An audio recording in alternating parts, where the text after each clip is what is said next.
Alright, so they've got Pete Santilli's video up, and in a video, Love says, and I will hold you accountable, and I guarantee the Constitution is on my side. That's Love to Santilli.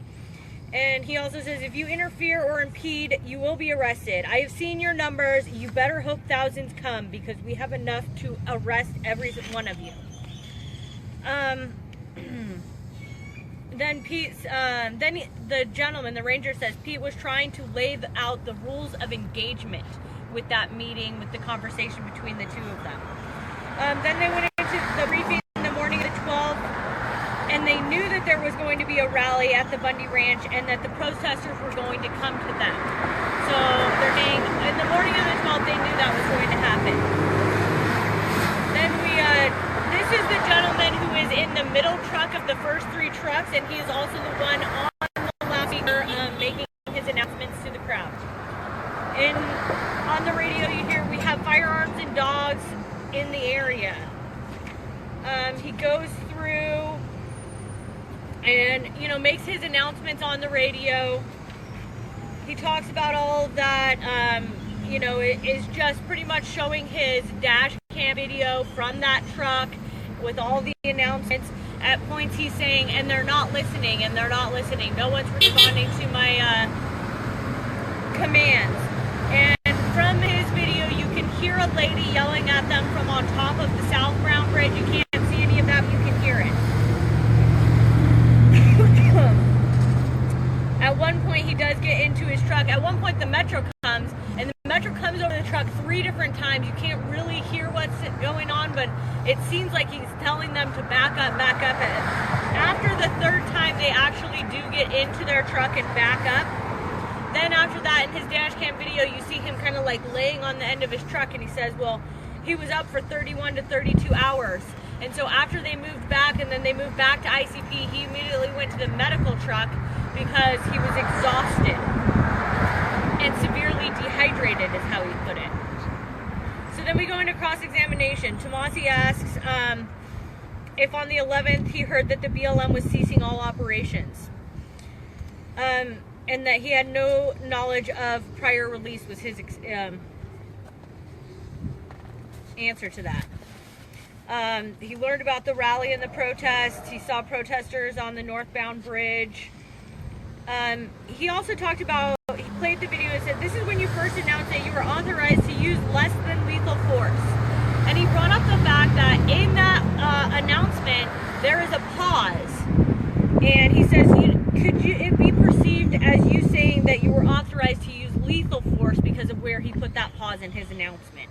That was objected to, and they were not allowed to continue with that. Then he brings up another part of his dash cam. You can hear the lady on the bridge, but you couldn't exactly hear what she was saying. So he brings it back up, and he says, what were you and this other individual talking about? And he said, well, I don't know what that means. You can hear him say on the video, I don't know what that means. And the other guy says, it means she likes you. And he says, that scares me. She's not my type. So he's trying to be like, here they're not scared. They're, once again, talking poorly about the prosecutor, about the protesters. Then he goes into he said that Dan Love knows the case inside and out. I'm not sure why they brought that up. I'm sure they're laying groundwork for later. They bring up the MOA and that he keeps saying that he felt scared or threatened, but he didn't put that anywhere in his MOA. He met with the U.S. Attorney's Office 4 times. The first one was in October of 2015. And then he admits that at least one of the prosecutors was at the first meeting. Then he asks about the second meeting. Yes, one of the prosecutors, he won't say who, but one of them was at the second meeting. Same for the 3rd meeting, same for the 4th meeting, and the FBI was at all of them. Then we go into Eagle. Eagle brought up the timeline again. He keeps saying that there's people underneath the eaveways, or the previous lady was saying there's people underneath the eaveways, but in this video you can definitely tell that there was not any protesters underneath the southbound bridge for some time. And he was asked if he recalls the Forest Park Service getting in a stack formation on the opposite side of his truck, and he says he doesn't recall that. So then they show a video from the opposite side showing that at the same timestamp, and he accepts that. Then Marchese gets up there, brings back up the 31 to 32 hours that they had him being up, and the fact that he was obviously fatigued sitting on his truck at the very end of his vehicle video. Then they keep bringing up that, you know, the night of the 11th, everyone was forced to stay up. They didn't have sleep. They asked what supervisor asked them to make the announcements. And then they asked, what area were you making the announcements to? Basically, what he's trying to get at is, you're saying that it's a closure area. Does that include the bridge? And this gentleman's saying, yes, it includes the bridge. And he's like, well, how much of the bridge does that include? And he can't answer that, because the way we're hearing it is the closure area does not include the roads. It just includes the other parts. So I think that went over well. And then, you know, talking about meeting with the FBI and if he felt in danger and that he didn't put it in another room.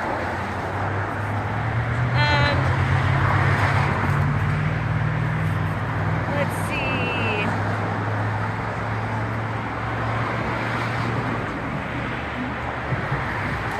They go back and, let's see, we're still in Jackson possibly.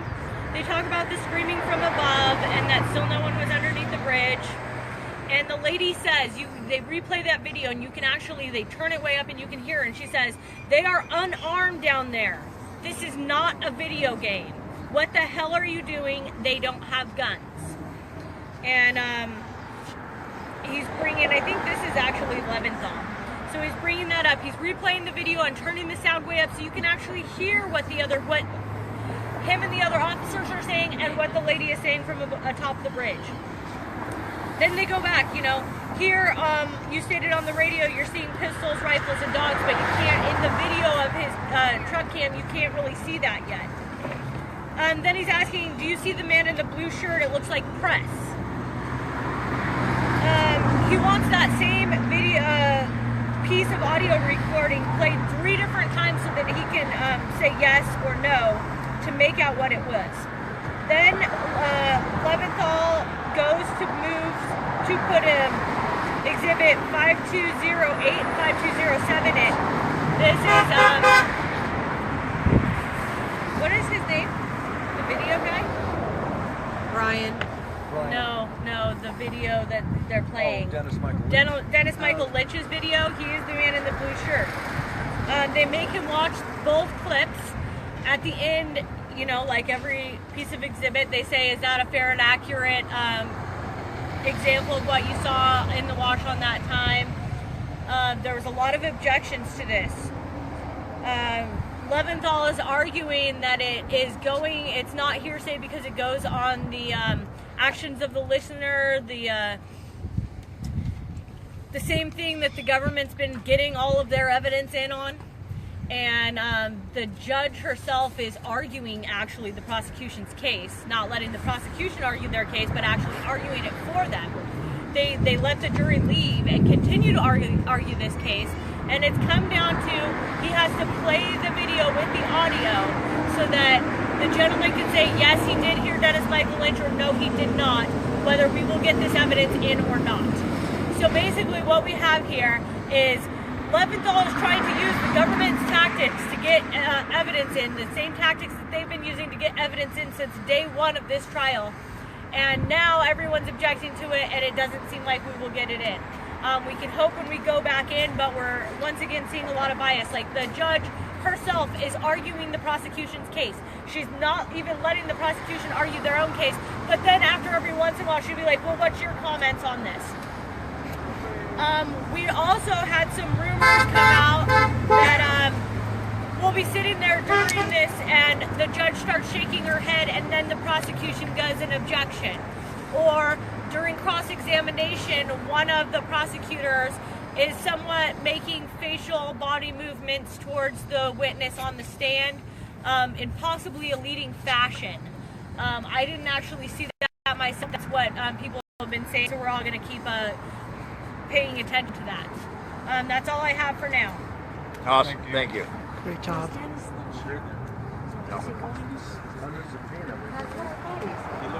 Okay. Don't touch nothing, all right?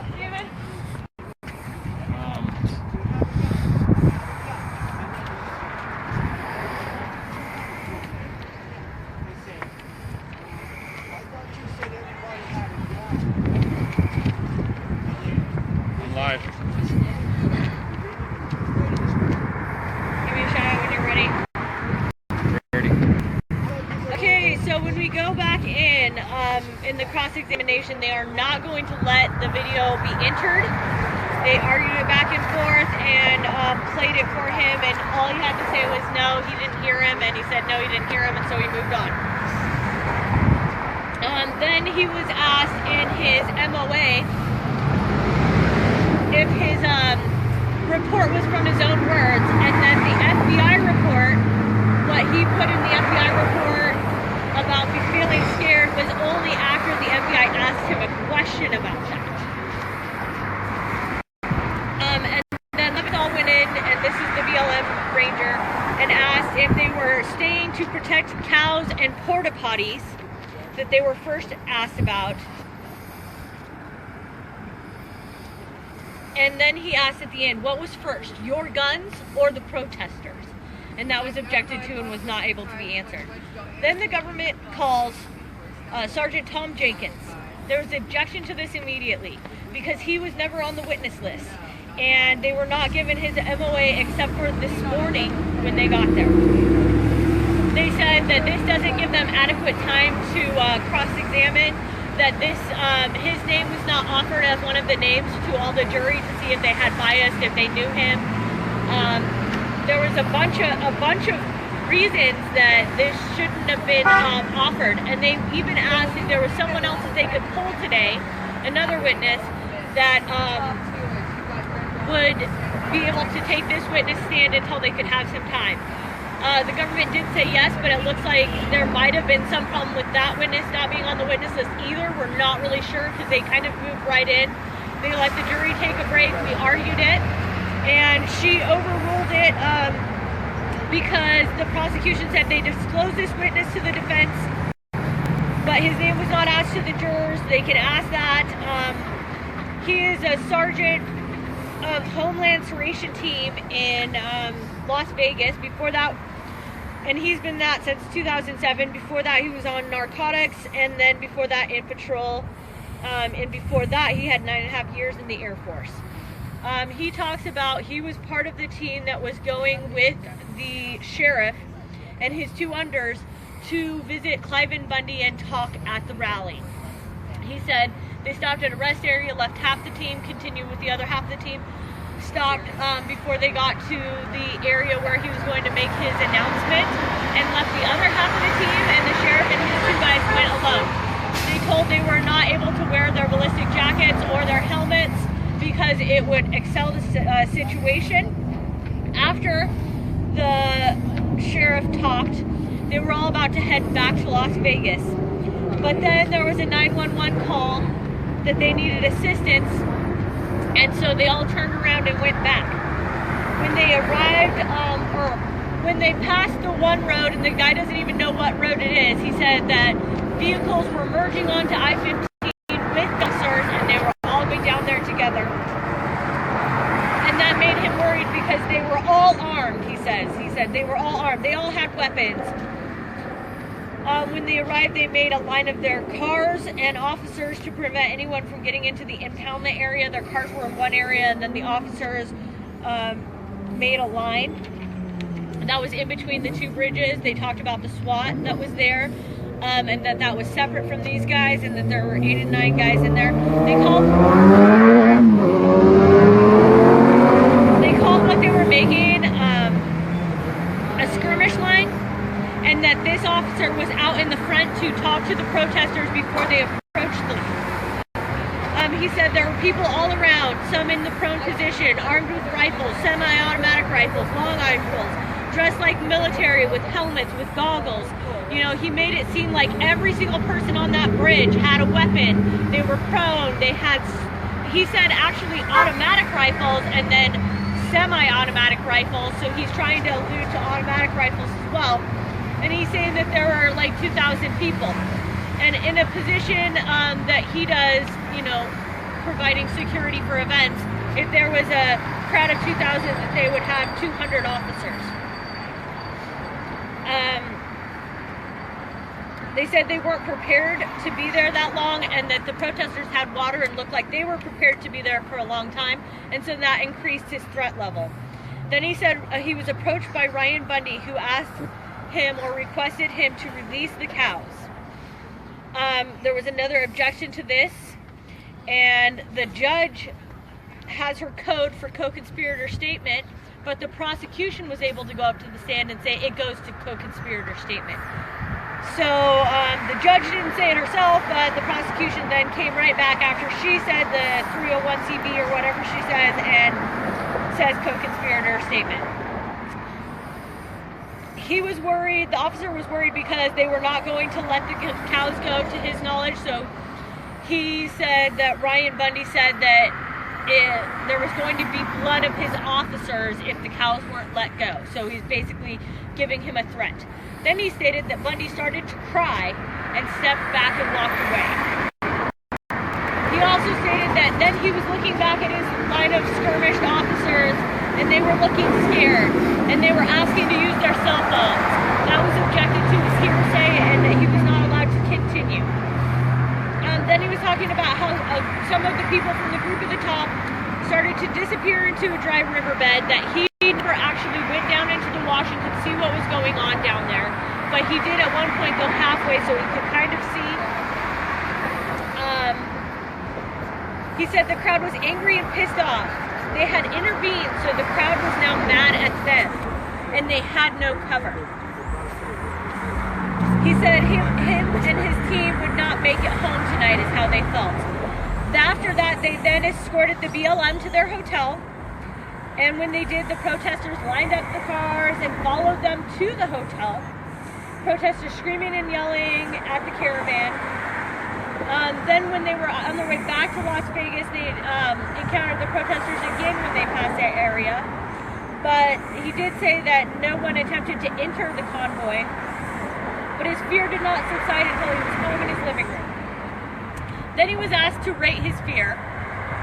And mind you, this is a gentleman who does crowd control and riot control for a job on a daily basis, and he rates it as at a 10. After that, we were dismissed early because now the defense needs to have appropriate time to cross-examine this gentleman. So we're actually taking tomorrow off of court and coming back Wednesday at 8:30. Now, we are in day 12 of this trial, and already at day 12 we have taken 6 court days off. So they are really pulling this thing out as long as they possibly can. You know, we started, they had blacked out a week in the beginning. After we picked jury selection, they needed an extra day to present, to get their opening statements together. Now we're taking an extra day here. They are doing everything they can to make this trial go as long as possible. If you think that we are day 12 in the trial and we've already taken 6 days that should have been court days off, that is ridiculous. Oregon trial started after us, and they are going to finish any day now, and we aren't even to the defense yet. So, you know, they're really trying, you know, these guys are in jail. They are in lockdown almost the entire day. They get one option to go outside a week because of the court and everything. And that option, they're either told that they can go outside or they can make their phone call. You know, as a family member in Pahrump, they had a lot more availability to do all these things. When they're over and they're spending most of their day in lockdown, it's breaking them down. They're getting frustrated. And then we have things like this, you know, taking 6 days off of our trial and we're only in the 12th day. We've taken half as many days off that we have in the actually been in trial. So this is not, in my eyes, going very well because they're trying to pull it off as long as possible. There's so much bias in the courtroom. they're letting hearsay evidence in, but as soon as we try to get something in, they state no for all of these reasons. But the prosecution can enter evidence for all of those reasons. Hell, they can bring witnesses that aren't even on their witness list and delay the trial even longer. That's all I've got for today. Thank you.